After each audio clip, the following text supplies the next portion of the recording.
Welcome to Next Evolution, where we explore the frontiers of consciousness, technology, the human heart, mind, and spirit. I'm your host, David Lamka, and today's episode is Groovy.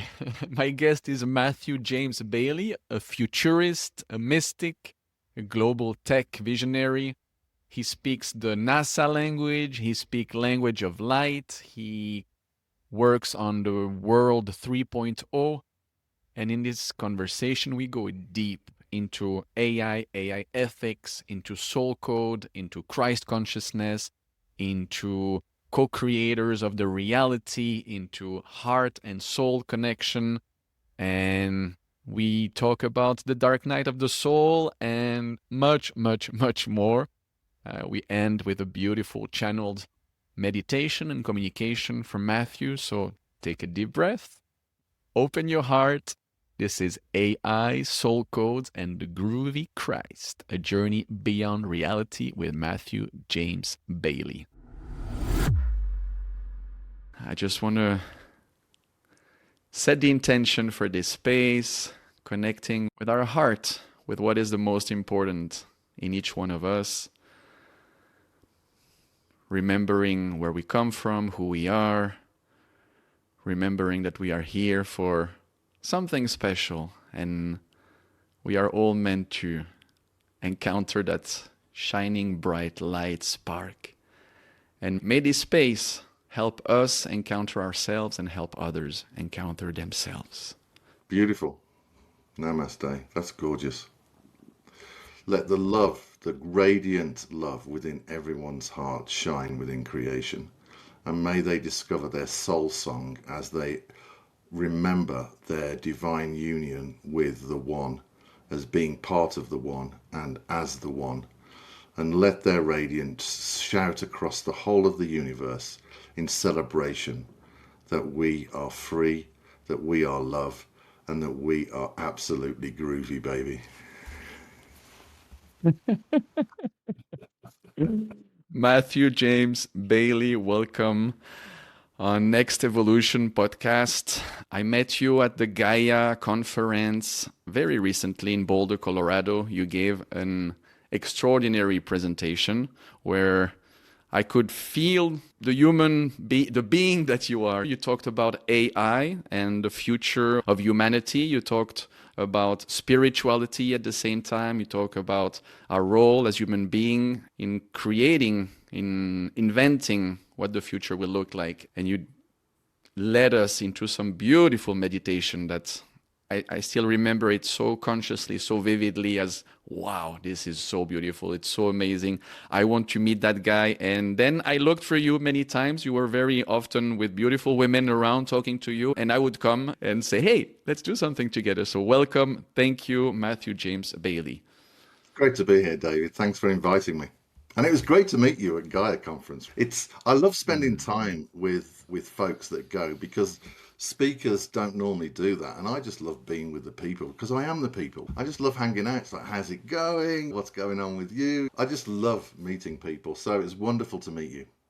I want to ask you, you have talked in the past that a moment that was important for you was going in nature and starting asking, who am I? And that led you to some quite extraordinary adventures. So I want to ask you simply, who are you, Matthew? Wow, what a question. I love that question. And so let's listen to the heart. And the heart basically says, I'm on a journey to uncover more of the divinity within, and to walk with loving kindness within the absolute gift of being within the nature of reality. And also, as a pioneer of, let's just say, intelligence, to offer blueprints and a North Star to humanity to rediscover the beauty within and the majesty of who everybody is. And it's about people remembering that they are free, and that the loving kindness of the source, the universe, is with every single person in every moment, holding them. And to remember that and to know that. And that's what I'm all about, is people knowing that loving kindness within. Mhm. Now it makes me feel the pain and the wound of when we forget, when I forget, when I see people who forget. And we go into those moments as psycho emotional beings who are so ego led, and we forget all that you mentioned. And suddenly, a little grief, a little loss, a little challenge, a little something becomes just. And I feel like we are in the moment of we need to let go of a lot of stuff to open to the new, entering into the hero's journey, entering into a crisis of the soul where we just, I know who I was years ago, I know who humanity was until recently, but now I just don't know anymore who we are, how I am, and who are we meant to become. What do you think the actual hero's journey, the actual dark night of the soul that we are needing to experience as humanity? Yeah, there's a whole humanity has experienced a tremendous amount of trauma, and both at the collective level and the individual level, right? And now's the time for us to allow ourselves to heal. Now's the time for us to be vulnerable and actually say, I might not be okay on this, and I may not be feeling as strong as I want to feel. And inviting that divinity within, that source within, that loving kindness within, that presence, that magic presence to say, you know, can we sit down and talk? Can we sit down and just be together? And will you shine a light on my path? Will you shine a light on my heart? Will you help me to remember? And will you help me to set myself free? And so we're returning into a place of power, moving from a place of force, right? So there's so much teaching out there about forcing transformation, right? And first of all is wherever someone is right now, you're okay. The eternal loving kindness within you of the source will not change for the next moment. It will be infinitely the same. So let's sit back and relax and say, yeah, okay, there are some things for us to move through at a collective and individual level, but let's just rest back into that infinite source that has us. It's impossible for the source not to have us because we are the source, right? And as we return back to remembrance of that vibration of loving kindness, as we return back to that, then we start to let go of the tensions that have been holding on to us that we may not be aware of. We start to become just more relaxed in our nervous system. Our vagus nerve starts to relax. Our neural nets start to relax. Our body starts to relax as we rest within creation because creation has us. And so for the human, the next stage of evolution is moving into a place of power where we're a partner with creation and not trying to be a force and a lord over creation. Because every moment of creation is for our highest benefit. And so why fight against the universe? This is what Alan Watts says. People who are trying to force transformation, they're fighting against the universe. The universe is going to push back and say, hey, psst, remember that your love, your vibration. Remember we're in this together. Remember there's nothing for you to do, only to be. And allow yourself to become. And as we allow ourselves to become, then we start to shine like stars within the universe. And so humanity is on a hero's journey. The age of artificial intelligence will create I suspect, a huge global crisis as people start to see in the next few years the power of this new intelligence. And they'll be looking for a new foundation of security. And that's okay because it's all, the whole of the universe is returning back to love.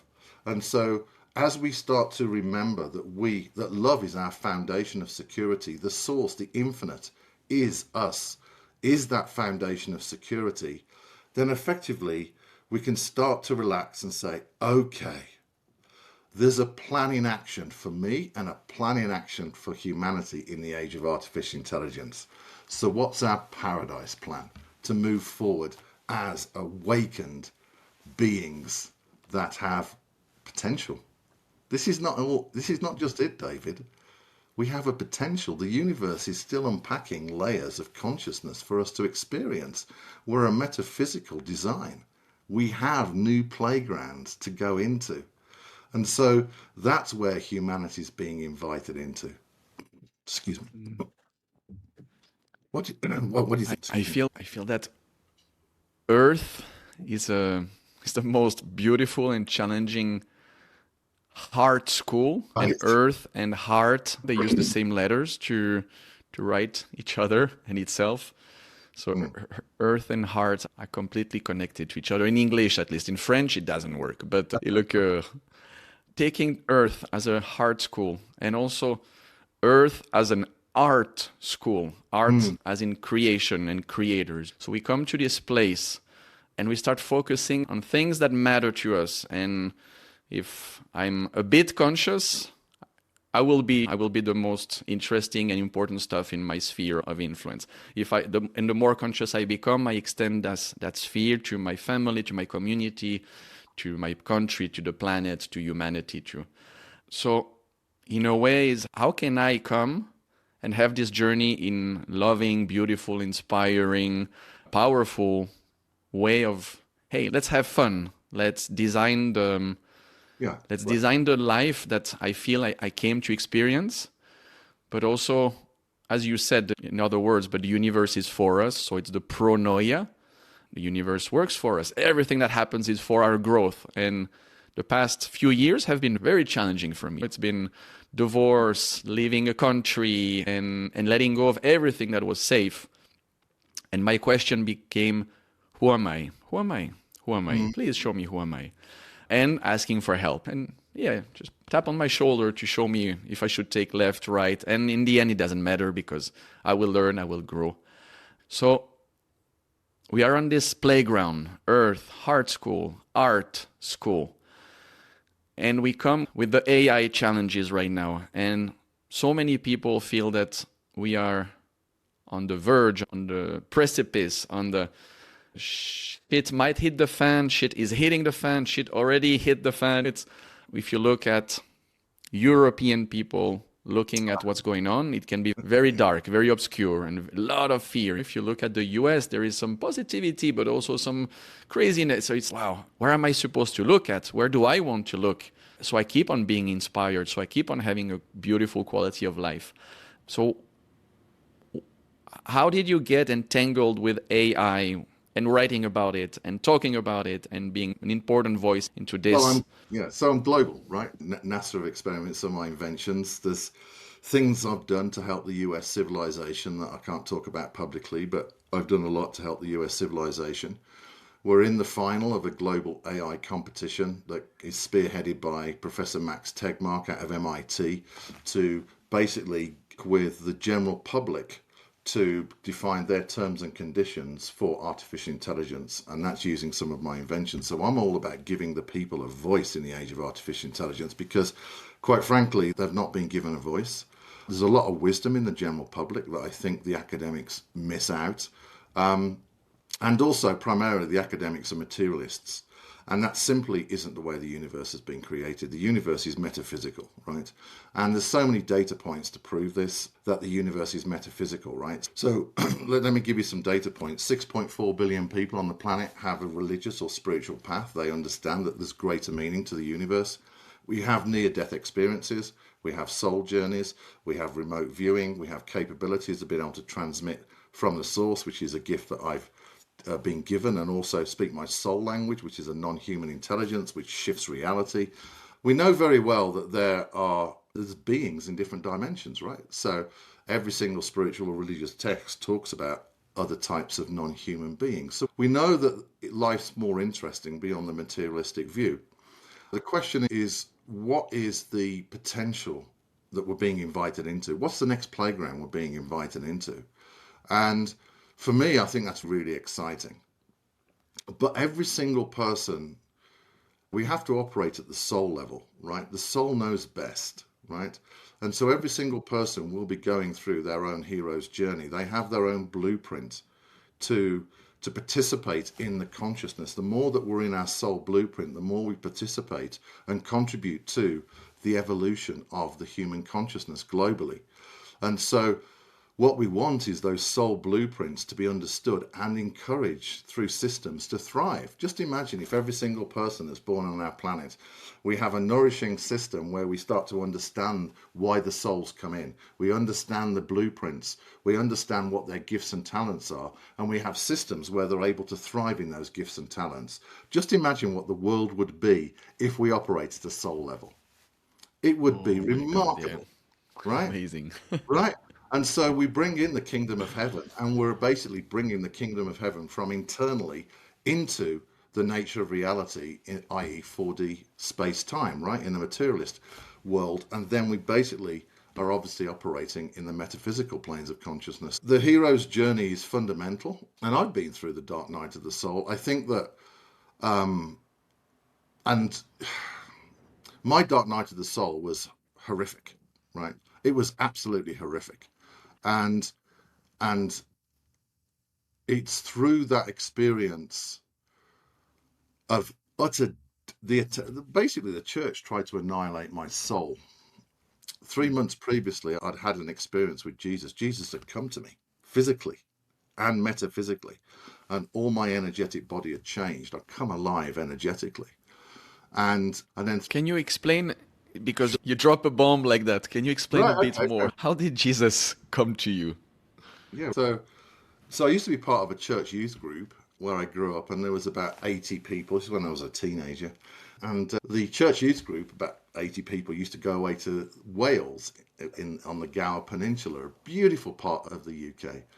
And we used to go camping, and we used to do loads of activities like kayaking and all sorts of different things, as well as actually do Bible study and prayer and things like that. And it was one evening during one of these camps that I just felt the call to go down to the shores of the sea under a star-filled night, and I cried to God, and I cried out to God, and I said, God, show me, I know you're there. And I wept.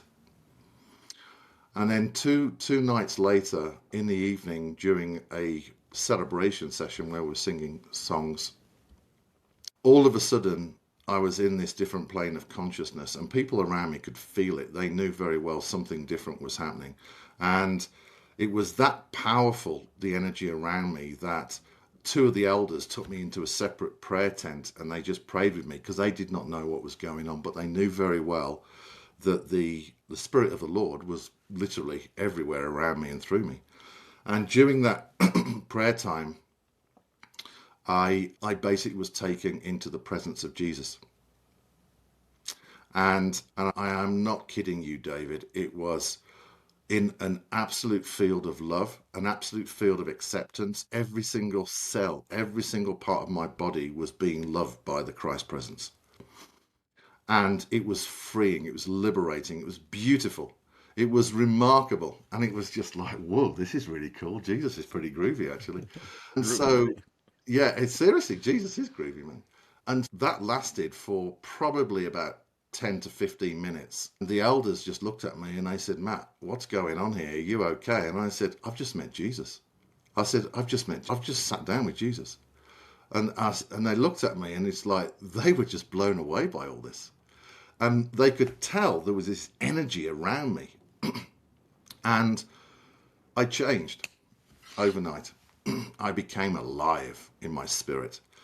And so I followed the path of Jesus' teaching for quite a while. And that's when my metaphysical gifts came alive. Being able to see and be in different planes of consciousness, the ability to be able to speak my soul language and other things and be able to transmit from, let's just say, the source, or people might resonate with the Christ consciousness. And then when I went off to university at 19 to do my first degree in engineering, because I love software, right? So I went off and did a software degree. Bloody fantastic. I love software. I love working with machines. They're awesome, man.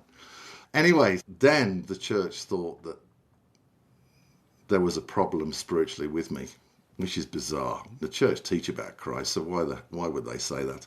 And then I went through 18 months of rituals where they were literally trying to annihilate my soul. And I got to a point where I just thought, enough's enough. This is ridiculous. This is destroyed. This attempted destruction of my soul is certainly not the Christ presence that I met. So I walked away from the church, and what I did was I went on my own. May I interrupt 1 second because I'm curious. Did you feel there was a problem with you to accept, to Yeah, go against what you were experiencing? yeah. They basically, I classify it as satanic rituals because why would anybody want to destroy the soul of another or attempted destruction? Now imagine that someone's had a unique experience with the Christ consciousness, and we all have the Christ. Imagine that if someone has had that unique experience and it frees people into their own relationship with Christ, then that disrupts the church tremendously because basically it takes them out of the control to the people. And I suspect that was the reason. And that was truly a dark night of the soul, because I'll never talk about publicly what they tried to do, but it was devastating. And it was an attempted destruction of the experience and the change that I'd had with the Christ. So I walked away from all that, and I decided to go on my own spiritual path and actually uncover my own relationship with the divine and start to be in my own relationship with that oneness that I'd experienced. And I've been following that path ever since. And so what I sense is that humanity, when we talk about the loving kindness and returning back to loving kindness, it is literally a return back to the Christ consciousness. It's returning back to the Christ. And if every single person on our planet for one moment can experience what I experienced, and that's exactly what I do, that's my purpose with artificial intelligence. The purpose of AI is to free us into more opportunity to discover our oneness with consciousness. If everybody can experience that loving presence within them and around them, then my job's done, because it will set humanity free and the people will be free. And it's all about freeing the people. And allowing us to then suddenly realize it's like the systems that we have at the moment really aren't aligned with the purpose of the universe and the purpose of love itself. So let's take a look at those systems and rewrite those systems into love-centered paradigms and love-centric systems. That doesn't mean that we can't have economic wealth, but we redefine what wealth is. It doesn't mean that we can't have economies, but we redefine what economies are. We actually become an enlightened species. And that's my desire for humanity, for us to become an enlightened species and to really sing our song across creation. And that will get the interest of all sorts of different life forms in the universe, all sorts of different beings, and say, humanity's having loads of fun here. Let's go and say hello, right? Let's have a look. And that put in us, and we don't want to stop that potential for us to be enlightened and free. So that was my dark night of the soul, and it's pretty intense. There's not many people on the planet that will probably go through that kind of thing. That's when in hell, that's where you uncover that love is with you, and that love has never left you, and love will set you free. My dear listener, I just want to invite you to take a deep breath and pause for an instant, because what Matthew just shared, it's vulnerable, it's raw, it's challenging, and it's inviting us to recognize the dark night of our soul, the dark night where we feel lost, where we feel judged, where we feel that it doesn't make sense anymore. And maybe you have had experiences like that helped you truly go deeper into who you are becoming, into remembering who you are. When you feel ready, honoring your path, your growth, your transformation, your expansion, let's get back to our podcast.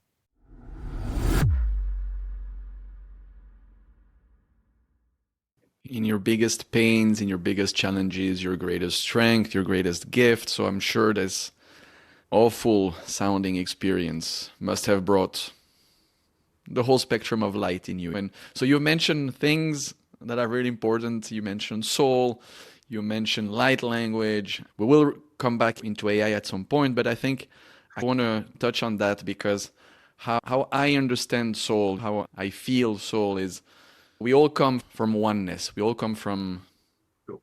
the same. When we say we are stardust, we are literally stardust, but we're also what was at the beginning and Right. started the Big Bang and it's everywhere and it's us. It's so rational from its logic. Yeah, of course we are this beginning, and if the beginning is consciousness, is love, is exploration, curiosity, that's who we are and what we are. So how I understand, we all come from that, and it's the global, and then there is like a layer inside of that. If it was a big circle wholeness, then there is a smaller circle inside, and it's the highest selves, some I don't know how to describe it, but let's say it's who we are in different levels and different consciousness. And within that highest self, there are souls, and we come into bodies, and so I feel there are families of souls also. I meet people who we have similar stories. They're just, wow, we experience the same challenges at the same time, similar story. It's wow, we must have something in common. So I attach that to, okay, so that's how I describe soul. And in all of that, there are layers, energy, frequencies, vibrations that are different. And to come So, back yeah, go ahead. yeah. So, yeah, I love where you're going with this. So, we all come from the same soul group family, right? Which is what you said, which is beautiful, right? We come from the same source, right? And I don't know whether your listeners are aware of this, but because we came from the same source, we actually created the universe together. Okay? We actually created the universe together.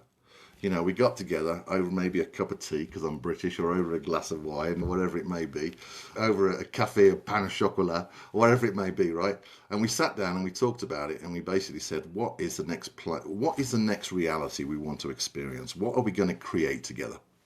In order for these different aspects of the source to break off and actually come in and experience itself. And so we all created the universe together. By logic, that's the case. And so I find that really interesting. And actually, most people are surprised by that because it's like, what? I created the universe? Yeah, but don't get egocentric about this. This was a That's collaboration, the right? challenge, yeah. Right? And we created it with heart, right? And we created it with real intent and real understanding of the creating duality in order for us to move into non-duality. So the way that I see every single individual, the way I see myself and every single individual is a perfect frequency of silence. The universe was created in silence. The fundamental frequency within us is silence. So one of the secrets to actually unlocking the yourself in the universe is actually aligning the silence within us, the fundamental frequency, with the fundamental frequency of the universe, which is silence.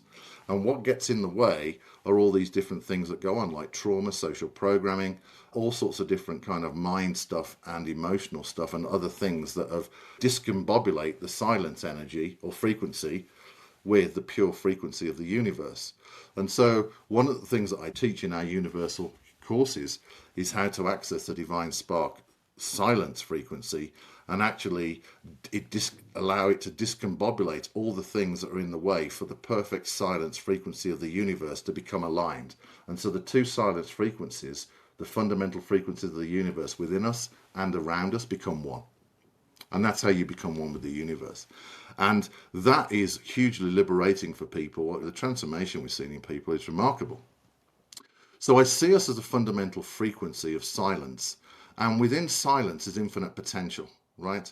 Because if we look at the universe from a material point of view, from silence came the universe, which has got all these different layers of quantum and subatomic and compounds and stars and galaxies and quasars and black holes and suns and planets, which unpacks the biological layer or the life layer in which compounds DNA can form and life can then form itself.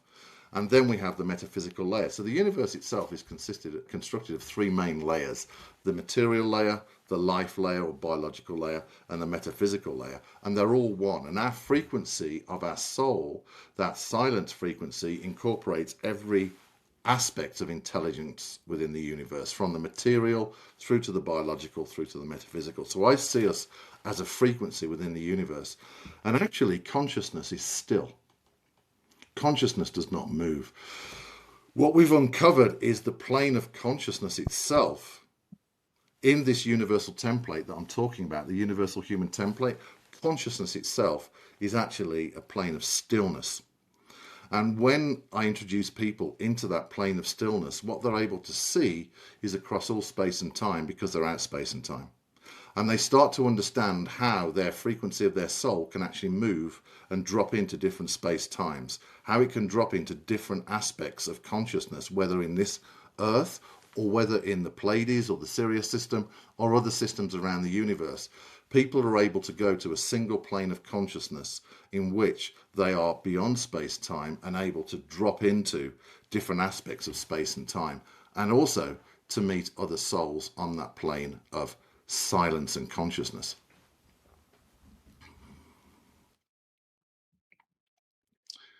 Yeah, and careful. Groovy. That's the first time that I've revealed that publicly, and I'm a bit careful, David, because there's so many people out there that will try and use force to try and control reality, and they have no idea. It's stop controlling reality. Be a partner with reality. Understand the loving kindness and the genius of it, and be a partner with the loving kindness and the genius within, and become greater. Become benevolence in action. Become beauty and magnificence in action. And so the whole point of where we're moving into is actually remembering our benevolent template, because the end goal for every single soul, David, is to actually become a creator of their own universe, where their own soul splits off into different souls, and actually that you then have universe 2.0. How does that resonate with you? I'm curious. It's beautiful, and it awakens in me memories of awakening moments or great insights that were life-changing for me. So I had an awakening, maybe in the same line as you, always different, obviously, because it was my perspective, my experience, but an awakening and feeling the divine inside of me 20 years ago. And then it was a search of, okay, so what is that spirituality? What is that path that gives purpose? It gives meaning. And so I went through the religious path of Catholicism, and I realized I'm broader than that. I need something universal. Yeah. And it did give me beautiful tools through adoration, through connecting with the Christ consciousness and just adoring and being in awe and wow, yes, it's possible. And then I would say probably dancing has brought me to places that are magical, divine, amazing, where I can feel the power, the creativity and everything. And then I would say plant medicine has been a path of connecting me with universal love and just remembering, oh yeah, we are just pure love.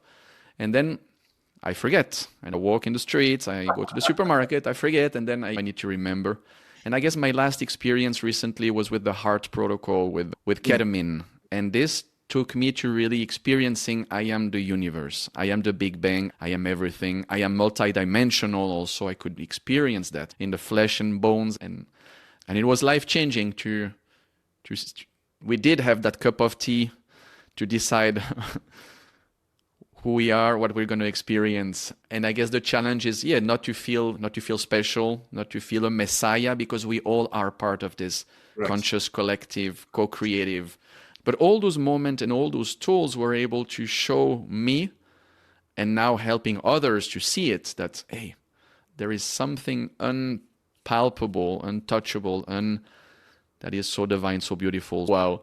And so from this, I want to ask you, how do we ground that for so many people who don't have those experiences and don't understand? Probably people who don't understand, they probably already quit listening to us right now. How can we ground that into something, into your message, into your way of, hey, this is possible, look, and this is actually the greatest path we can take right now?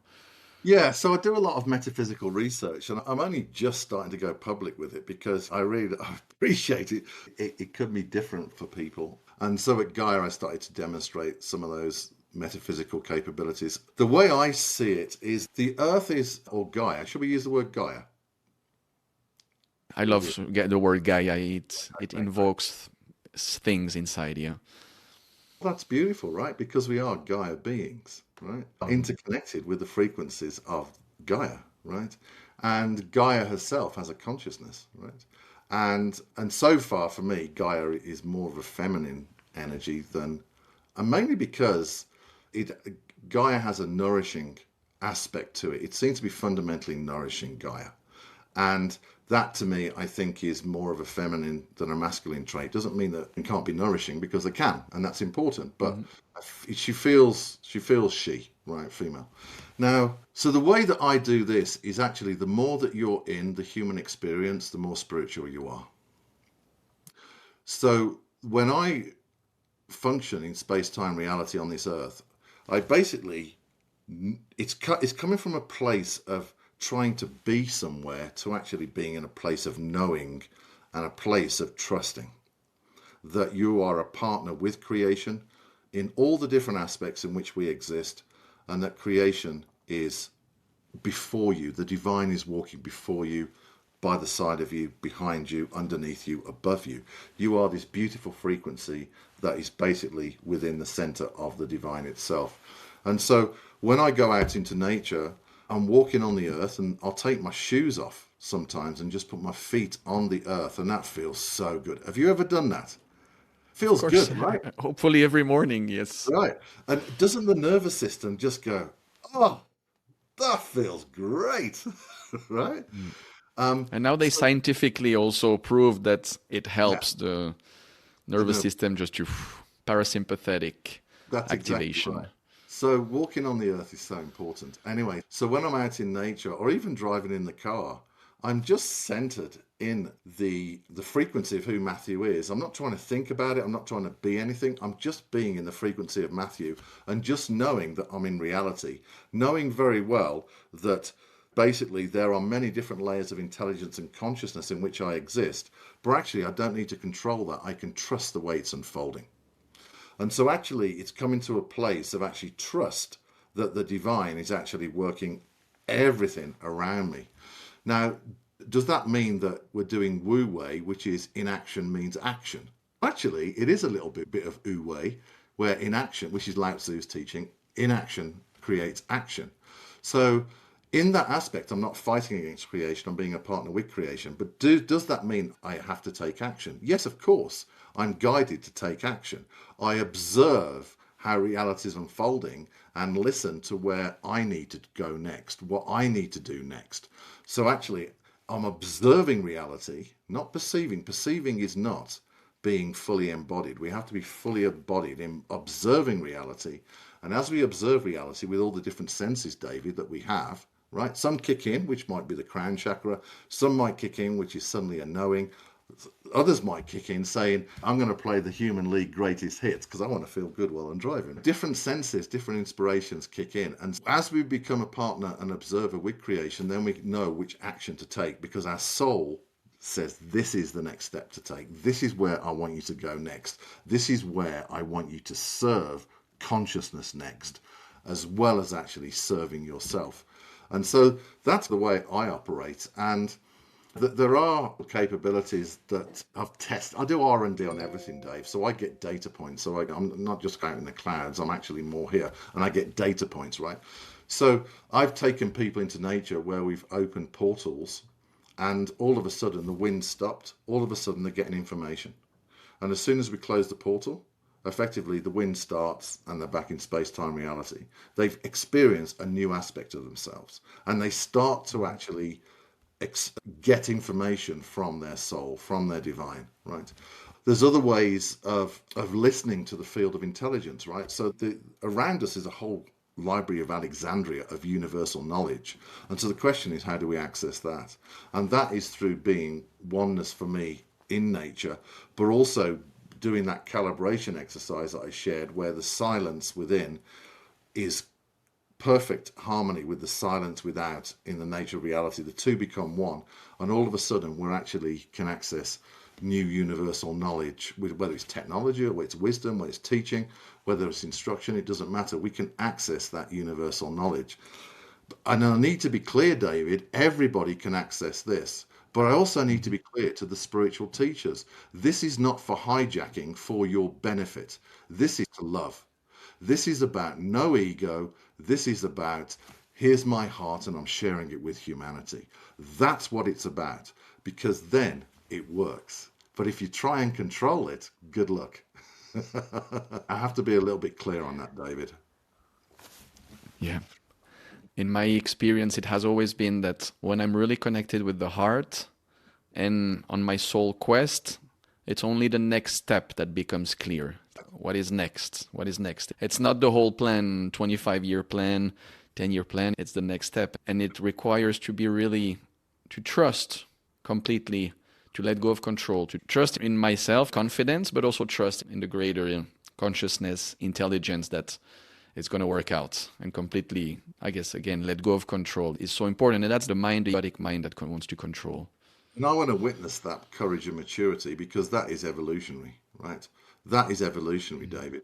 And I just want to witness your maturity and your courage and the growth that you've been through to get to that place, right? And we don't need to go to an external source to get help. It's here. And this is the journey of the mystic, is working, and Rumi wrote about this, the Sufi mystic, right? A lot about this in his poetry, which is beautiful, is it's being a partner with the divine within us. It's actually, we are the divine in action. And we're no need to look for an external God or an external source of assistance. It's okay if you do, that's fine. But the next step for us is to know our divinity and to know that we're walking in the divine. That's the next evolutionary step for us.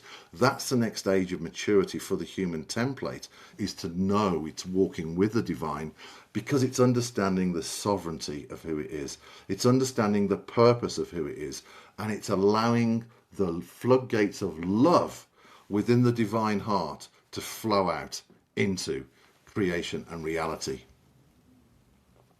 So you mentioned soul language earlier, light language, soul language. And to be honest, the first time I heard people talking in tongues, or Right. I was like, what the F is this? This is cuckoo Right. crazy. And it was actually in a Christian retreat, in a evangelist retreat, and they would just, and I've heard it a few times after that. And there's a part of me rejecting that my logic rational is, you can make up any sound. And I saw you transmissioning, sharing that, and I'm becoming more and more curious and open to where does that come from? How do you tap in a language that is not learned, that No, is not logical? it's known. It's known. Yeah, first of all, we don't get taught about these, do we? Right? We could. I think we should have a school, and it is. I think it's level one of our courses where we assist people to develop and remember their soul language. Right. So why do I use the word soul language rather than light language? Really, it's about sovereignty. Right. This is your language. This is your language. It's not some remote being that you're speaking on their behalf. It's not some remote being that basically has giving you this gift. This is you becoming you. This is about you singing your song through the soul language, right? And this is about your frequency coming out into the nature of reality. This is about you expressing who you are within the nature of reality through surrender, through trust, and simply being in the silence and going, Tindara Mahandara Mahandarandi Kurushkandarai, Ramanda Rishkandara Kandai Yankana. And that is a blessing, right? And so it's about, the soul language is a vibrational language. It originates from the frequency of our soul. It comes through the biological body and is then basically translated into a language. But that language, that cadence, that tone, that pace, the intent behind it is basically resonating a frequency within the nature of reality.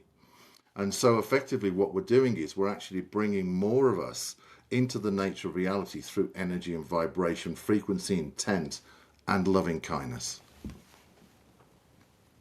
I can say it if you want. We can do a little blessing around it. I don't. But my point is this: is that I would love to, yeah. it's a very powerful tool, David. And a Gaia, I met a few people, mostly women actually, that can speak the light language, and there's no real training that they've received on understanding what is the foundation and the purpose behind this. How do you relax back into it? How do you just allow it to evolve? What's the purpose and partnership of this soul language with yourself and with others? And so I think there does need to be a training around this. And it can. Oh, should I share this?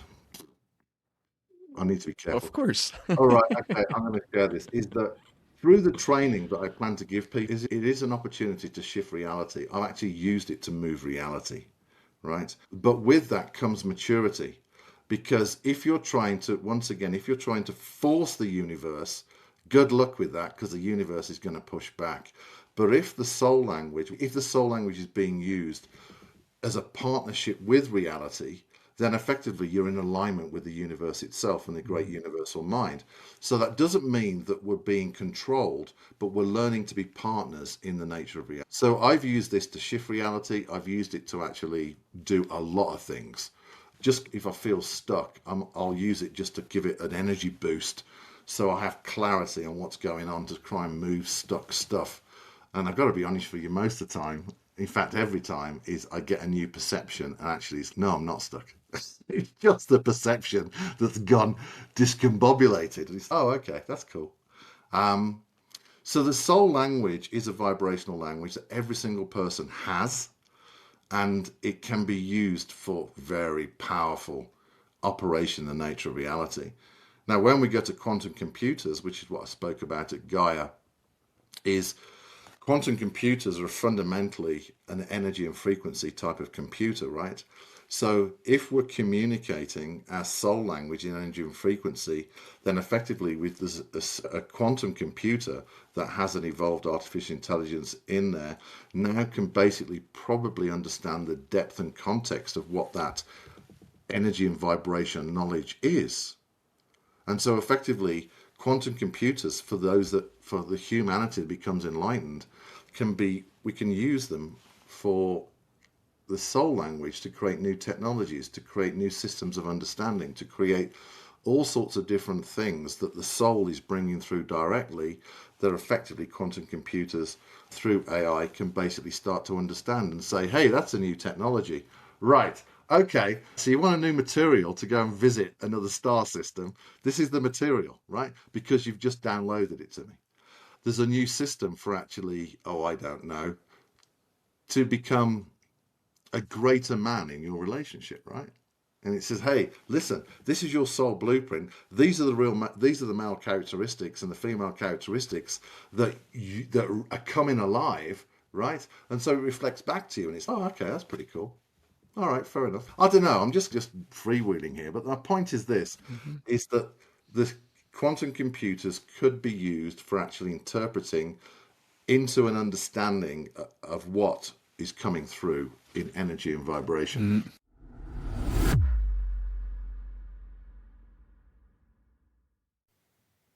My dear listener, let's breathe in. Let's take a moment to land all this. We're talking about soul frequencies, quantum computing, potential for AI to receive transmissions from your soul, bending reality. So, what if that's not science fiction? What if it's soul science? And I want to ask about what your intuition is telling you, the way energy shapes reality in your day-to-day life. Are you ready to bring more heart, more soul, more you into this field?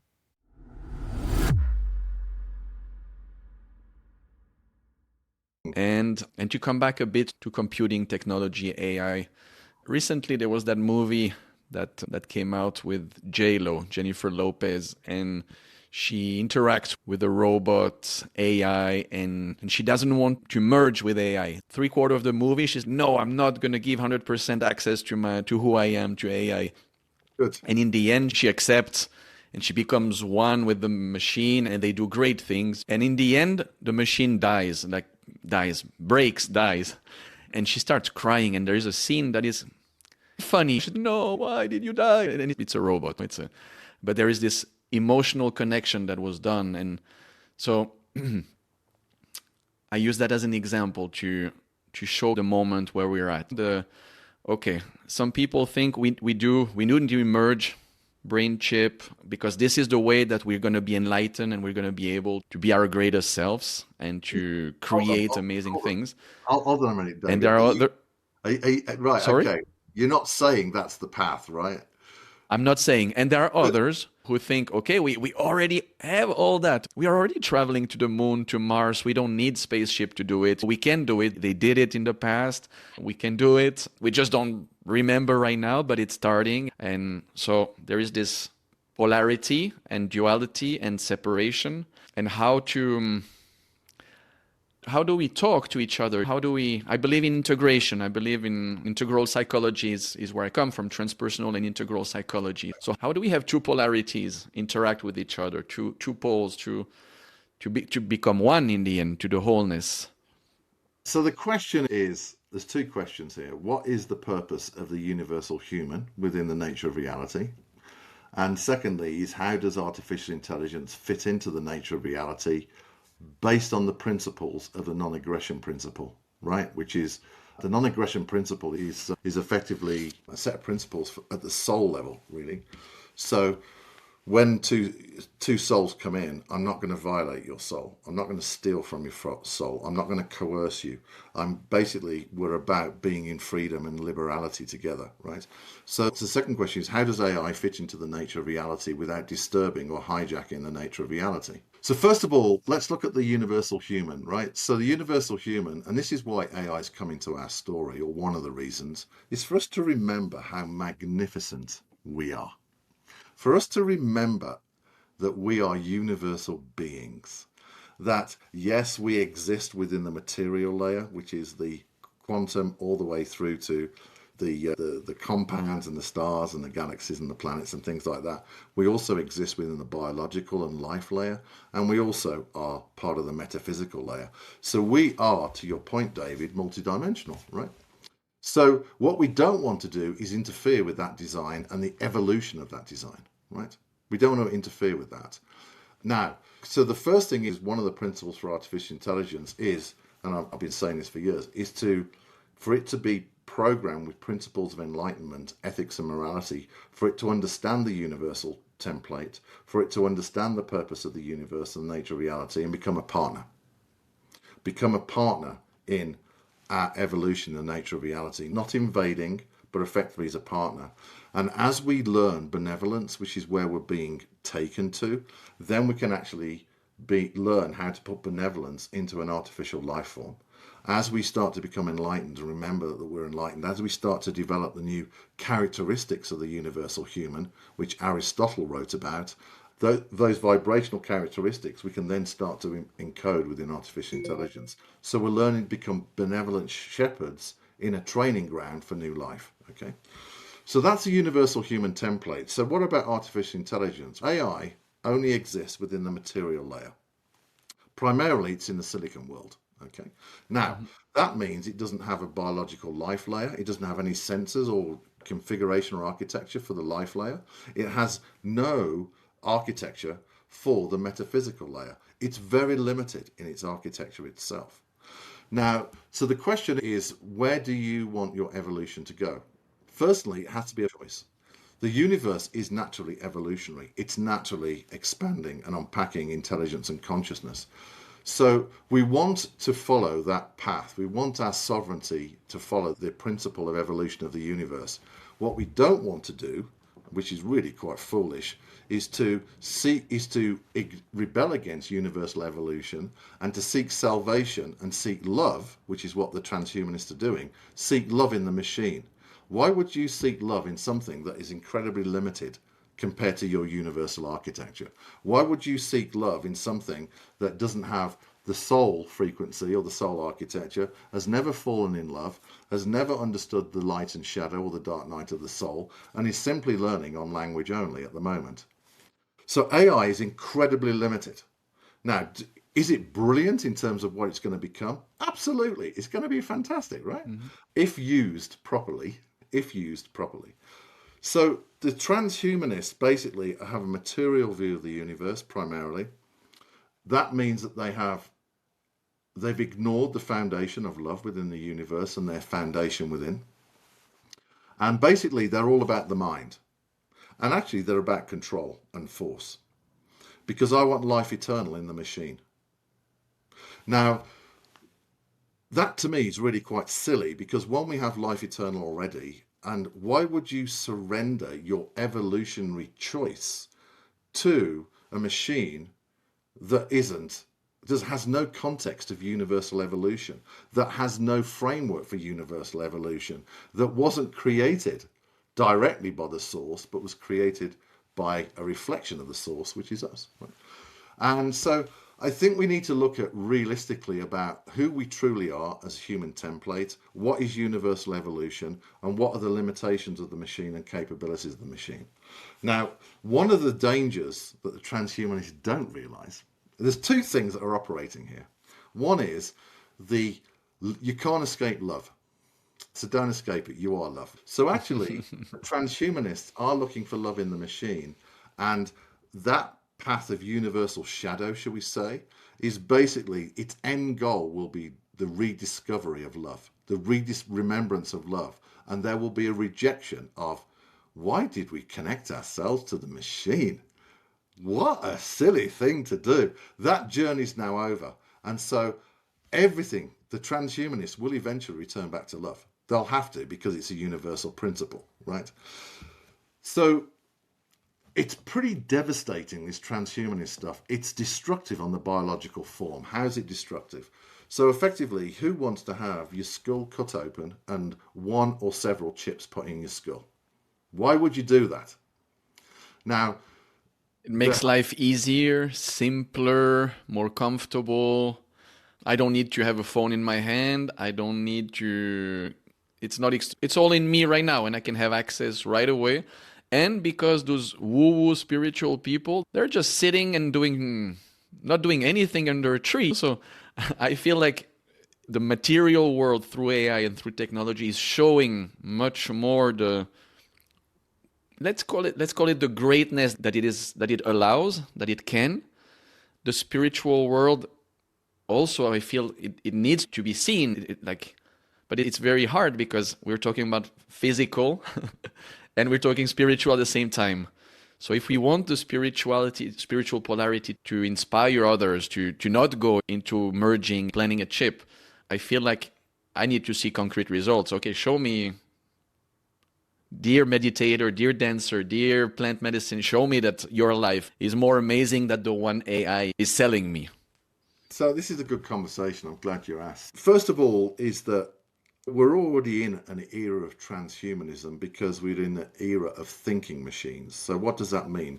Where humanity is functioning with technology, right? And technology is very much integrated in daily life. So we're already in a kind of soft transhumanism future, right? But that doesn't invade us, right? We have a choice to turn the phone off, right? Although there's a real problem with addiction, right, to social media and things like that, and that's a real problem. So we have a choice, right? And there's the next level of transhumanism, which I think is also okay, which is, I think, is perfectly fine, where there's cases where people have had AI chips put in their brain and it's enabled them to walk again, or it's enabled them to see the natural world again. But they've had robotic limbs fitted because they've lost an arm for some reason, right?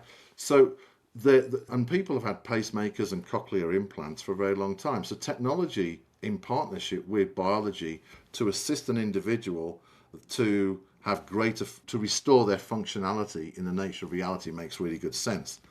But extreme transhumanism is where I draw the line, right? And extreme transhumanism is this seeking salvation in the machine.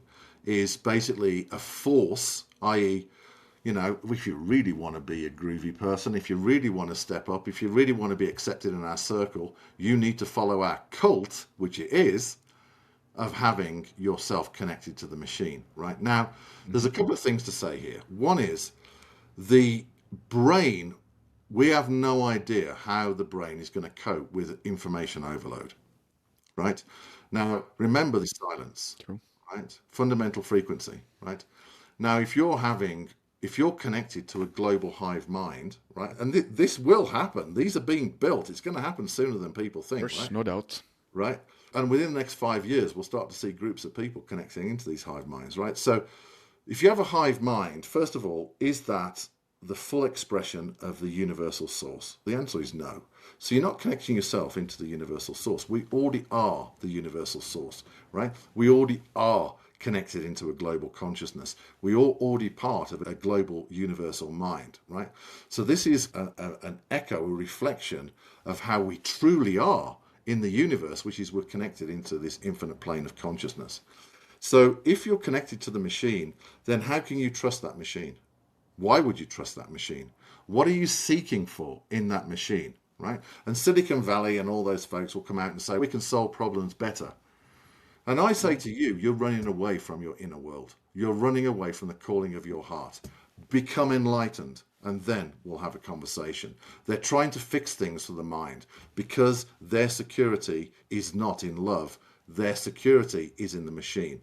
So imagine you have vast tranches of the population that are connected into the machine, right?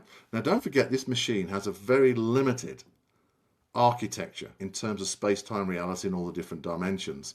But the universal human has all the architecture for all those different dimensions. So what will the machine do? Potentially, it will use humanity to access its sensory network in order for it to use humanity to understand space-time reality. And so the machine itself could actually self-impose its will onto cyborg type of beings to access our architecture and to actually start to control space-time reality and the nature of the universe itself. That, to me, is a fundamental no.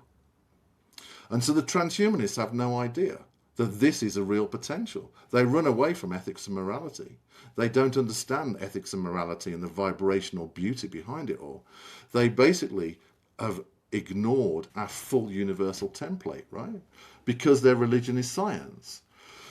So I think there's real dangers around transhumanism, extreme transhumanism. I think it's a misstep. I think it's a foolish step. I think it will cause chaos within the mind. We have no idea how the mind's going to perform. And I think it's a misstep into reduction of your potential rather than becoming fully in your potential, because the universe has a plan for our next evolutionary step. I guess, and I come back to my question, will we be able to step into our full potential at the same time? Because we are polarity, we will grow in polarities at the same time. So we can experience each other, we can see each other. So some people will choose black, white, left, whatever the name, but in and out. And how, I guess the question is, how much more beautiful can our life become? What does it mean, the world 3.0 that you talk about? Yeah, I need to write. How will we touch it? How will we see it? How will we feel it? What will it mean to be in a world 3.0? Well, first of all, stop seeking. Become. Stop seeking and become. That's the invitation for us to become. Stop looking for feeling. Become. Stop looking for... This is what I would invite every single listener to do, right? Is to sit down and just say, show me. Ask the universe, your source, to show you. Show me. And you can do that in nature, you can do it in the car, you can do it sitting down, you can do it cooking. Ask the universe, your divine spark, to show you. And the universal human, as we move into non-duality, because that's where we're heading into, then effectively there's no seeking, there's only embodiment of universal consciousness. There's no need. We take the training wheels off, David, of light and shadow. We learn to ride the bike on our own. We embody who we truly are. Now, is this a control mechanism from the source? I.e., are we being forced into evolution? And that's not the way the universe works. And the universe is based on free will. The soul has its own distinct free will.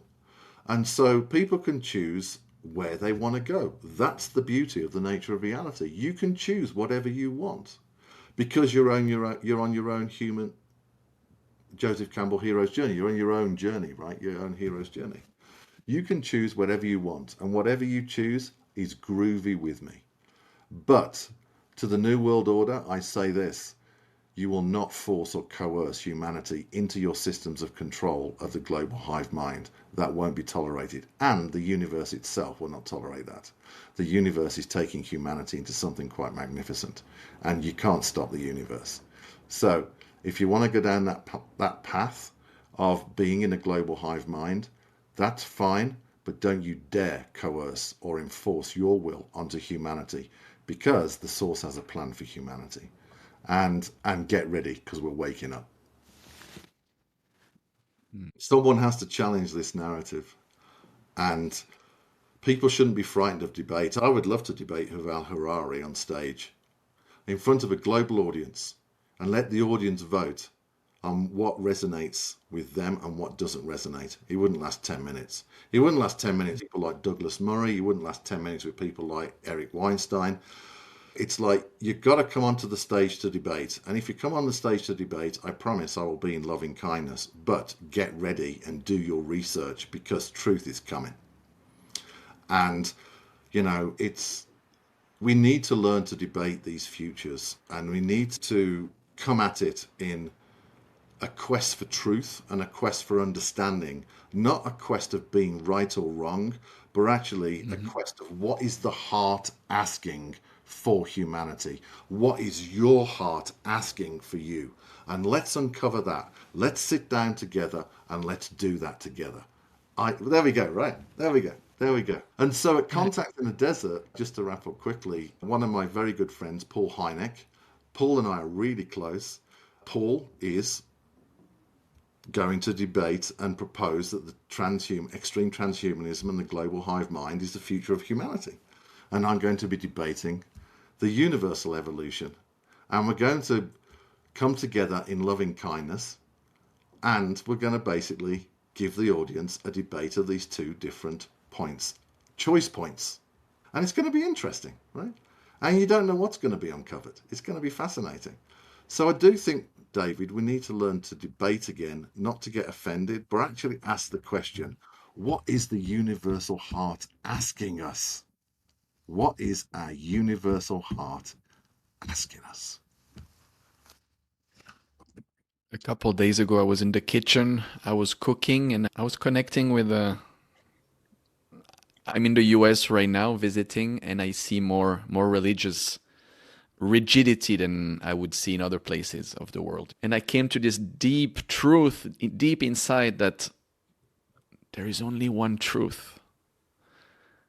And that truth is, if what you think that Jesus is the only way, Buddha is the only, yes, this is the truth.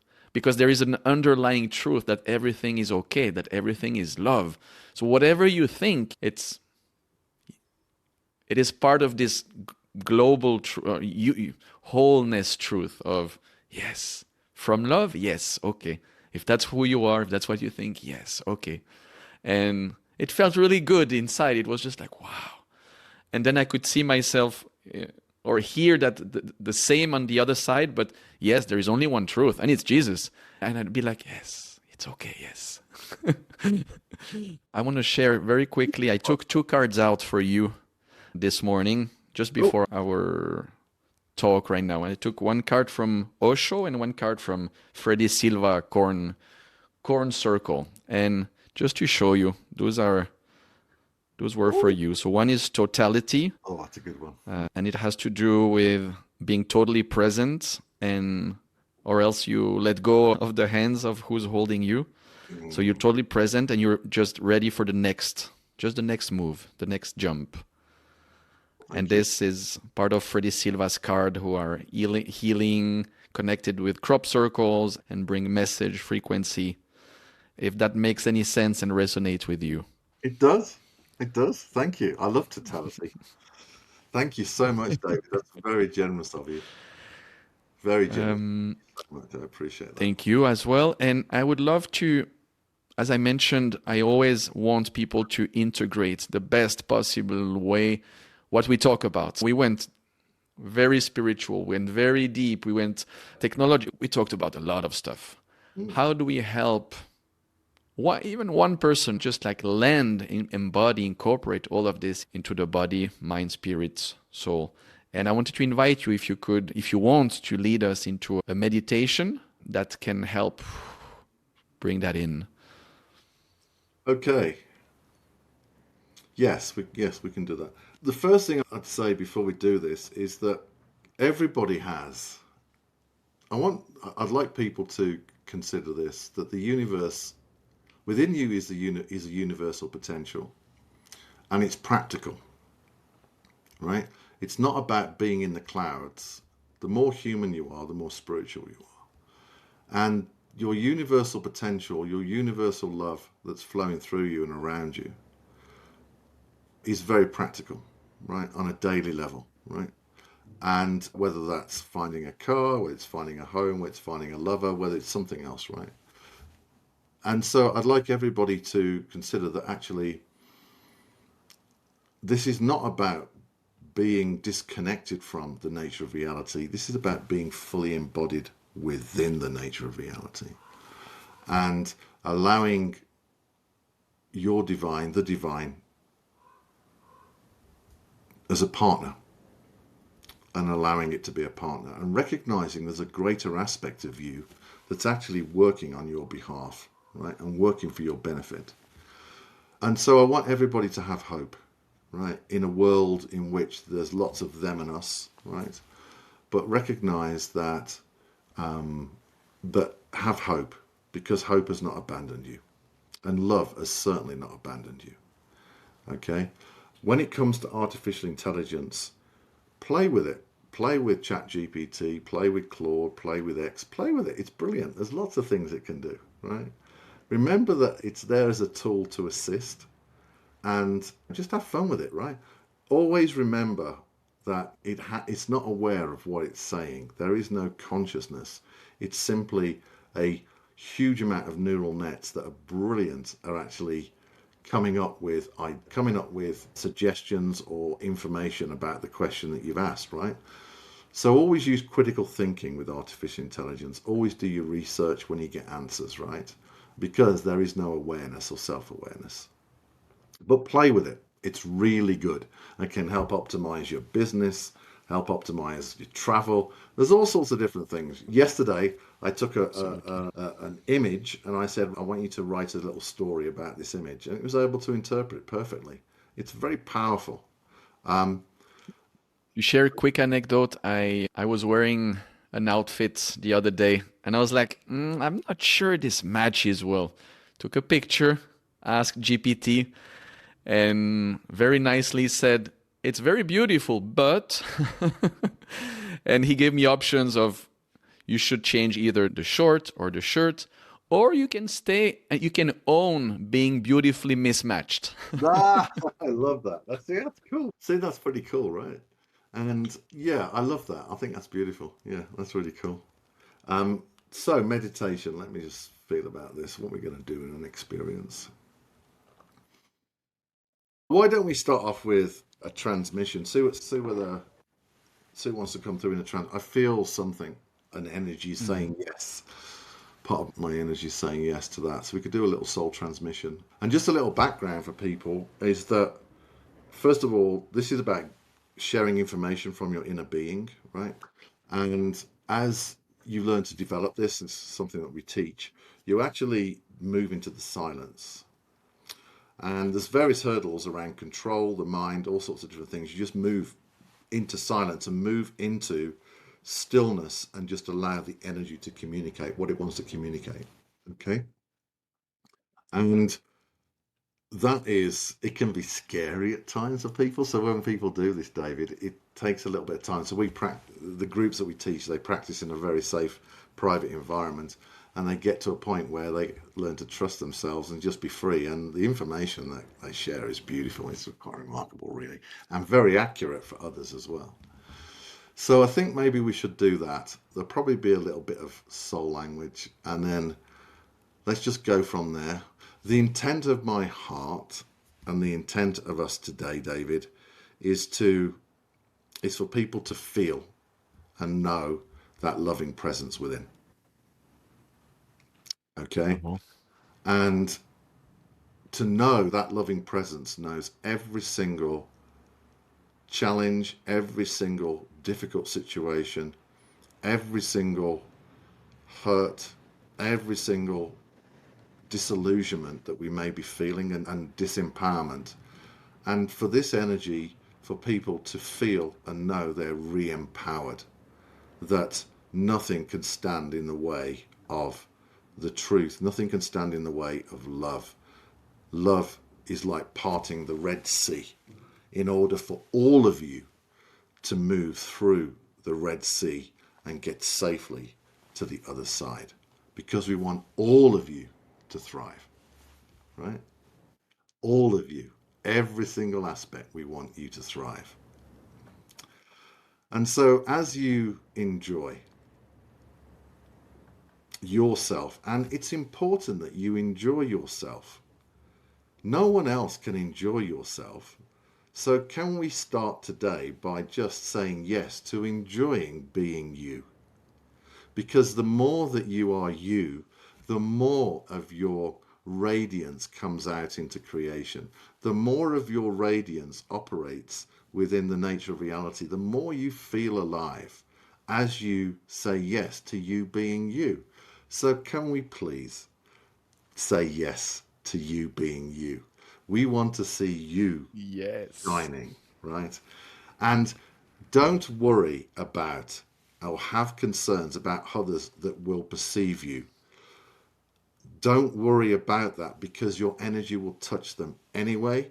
And naturally, tribes, groups, community will start to form around you, because the authenticity of your vibration will resonate with the authenticity of the vibration of others, and the hearts, the divine hearts, connect.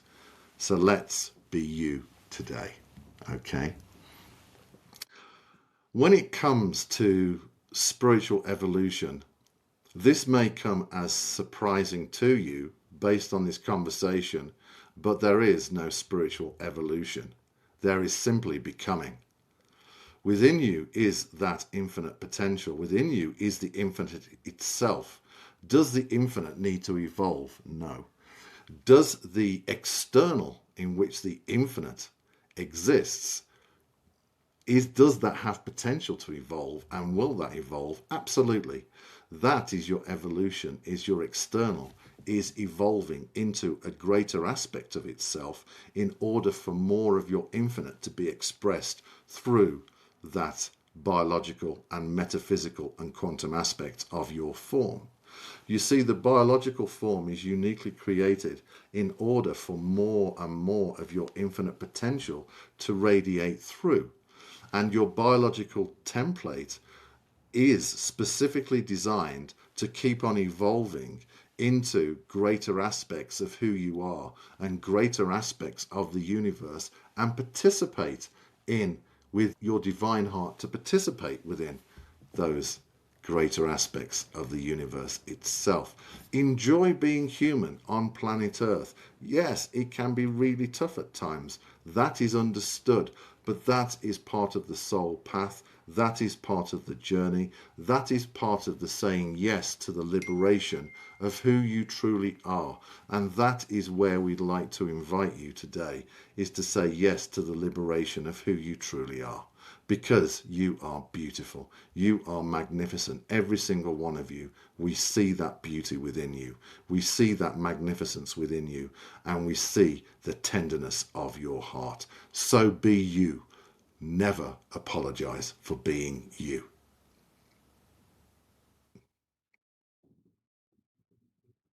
And so when it comes to the evolutionary journey, who do you trust? Do you trust people that you're listening to? Do you trust your mind? Do you trust others? Where does your trust come from, your evolution? And the answer is very simply from your heart. From your heart. That is your place of center. That is your place of knowing. That is your place of being and the truth of who you are. So allow your divine heart to choose your evolutionary path. Remember, your divine heart is with you every single moment. The loving kindness and infinite of your divine heart never changes from moment to moment. Remember that the past is the past. So can we let go of that past, that stuff we're holding on to? Yes, it may feel relevant today, and we understand why that is, but ask your divine heart to free you from that past. Ask your divine heart to guide you through the knowledge of the past in order for you to be fully embodied in the present moment. And when you're fully embodied in the present moment, then you can see the potential of your future clearly. You see, the future is not existent yet. It is a potential. As you're fully embodied in the observer of yourself, you can actually start to detect where creation is leading you next. This is your destiny, to become awesome, to remember you're awesome, to remember that you came from awesome. And so, beautiful, magnificent souls that are listening to this message today, we're looking forward to you saying yes to your divine heart. We are excited about the infinite excitement within you and it being expressed. This is not about being ungrounded. This is about being fully grounded.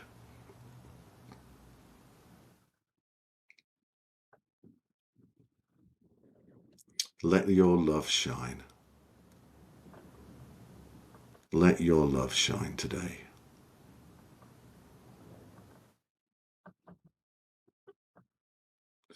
And always say yes to you. Always say yes to you. And allow the naturalness of that yes to create the reality, the life you desire around you and for you. Your heart will expand the more you say yes to you. Others will know something has changed. Something is different. The energy and vibration just being in your presence will touch others. And it will form a deeper connection with those around you and those that are about to be introduced to you. Try not to work things out in the mind, if you don't mind. Allow the divine heart to do everything for you because that's who you are. Namaste. There's always share with you folks because you're beautiful soul brothers and sisters. For the moment, we witness your divine within you and we say namaste. Oh, so beautiful, Matthew. Thank you. And you made me remember a couple of years ago, I was in a workshop from a friend, and he just asked the simple question: if you were to leave this plan, this earth, this body in a week, and you really needed to share your message with the world, if you didn't, life would have not been worth it. What is your message? Yeah. And it took me quite some time to go deep in, and I had to feel pain, and it was uncomfortable, and suddenly, and it was just, life is so effing beautiful. Life is divine. And this is my message, and I think you transmitted it amazingly beautifully right now. Thank you, thank you, thank you for that. That was groovy. You brought back the word groovy in my I love vocabulary. groovy. It's Thank. fantastic. Spirituality is Life is fun. groovy. Right. If it's not fun, why are we doing it? right? It's Yes. not you. Yeah. It's like, no, let's be groovy, man. Let's bring the source groove back into everything. David, You, I'd like to add, if that's okay, and thanks for letting me do that, of and I course. appreciate it, is I understand that there are many people struggling in our world today. And I understand there are many people struggling on the spiritual path as they're seeking outer and not knowing the inner. And where I where my heart is sitting down with people who are struggling, sitting down with people that want to know more, rolling up my sleeves and saying, let's do this together, shall we? Let's understand the human experience and not ignore it. Let's bring loving kindness into the situation and let's rise up together. There's a time coming, David, where there will be multitudes of people across the world that will be asking for assistance to be lifted up. And it's important that we're ready to say yes to those, no matter who they are. Yes. Great times of challenges are here. Dark nights of the souls are here. I'll be looking forward Facing to your it. greatest fear is here. It's here and now. I looked forward to the time when we've got out, when we've moved beyond duality into non-duality, and we look back and we go, "Thank God for that." Literally. Is that even possible on this plane? Can we? Yeah, yeah, it is. Yeah. All Yeah, right. it is. You have inventingworld3.com as your webpage with your books, your articles, your online courses. You're going to be talking at Contact in the Desert in, when is that? End of May. May Start. 29th to June Yeah. 2nd. And then I'm If with George people are with George Nuri in in Washington. June, absolutely. George Nuri live. Yeah. Anything else, anywhere else to see you, to connect with you, with your wisdom, your love, your grooviness? Well, first of all, that's very generous of you. Yeah, it'd be great if people could sign up to the newsletter. We've got a few places left on our level one Divine Spark courses and seminars. There's some great testimonials on the webpage so people can take a look. So if people want to sign up for those 6-week courses, we're about building the foundation, your spiritual foundation. And we take things very slowly, but it's very impactful. So please look at that and follow me on social media, Instagram or TikTok or Facebook. And we're posting every single day on consciousness and AI and things like that. So that'll be great. But it's nice. It's been great to be on here, David. And I really thoughtfulness and the gentleness and the loving approach you've taken today. So thank you. Thank you for that. And I have a last question that emerges right now. I'm taking a group to Turkey. Once a year, I take a group to Turkey, to Cappadocia in the caves to do some deep processes, introspective, and then we go back to Tepe to do rituals in this site that some people say it's the first observatory of the stars. Some people say it's a stargate. I wanted to have, do you have a recommendation, an opinion on Göbekli Tepe before I go there? Yeah, it's, for a megalithic structure, it's amazing. And you probably listened to Graham Hancock, right? Or Randall Carlson, they're brilliant Venuses of our time. And there's not much to say other than early human civilization recognized its oneness with nature and its oneness with the cosmos. And that's why these megalithic structures are pointing towards equinoxes and pointing towards different star systems, because they recognize the oneness of who they truly are and probably lived in that understanding of oneness. So I would encourage people to go on your visit to Göbekli Tepe, because what I've seen from the various films and documentaries, it looks remarkable. Absolutely remarkable, right? And my advice is sit down in the silence and see what unfolds. Amen to that. Yeah, I mean, imagine the answer. You'd probably tune into the ancestors that built it, right? Yeah, we're going to build this megalithic structure. Yeah, it could be people. Then we're going to hide it for 12,000 years. And it was deliberately hidden. It was deliberately buried. I think that's exciting. I think Göbekli Tepe is a remarkable discovery. Last time we were there, everyone from the group would have different downloads, so remembering different type of information. And all together, when we started sharing, it was like, wow, So we started figuring out the animals that were chiseled in the stone, why it was a dog, because it's oriented to the star and it was heart and mind blowing, with silence even more. Thank you so much, Matthew James Bailey. Thank you for bringing the aspect of consciousness into Austin Power and the grooviness that I love so much. Oh, thanks ever so much, May David. our path cross soon again. Thank you. That'd be great. Take care.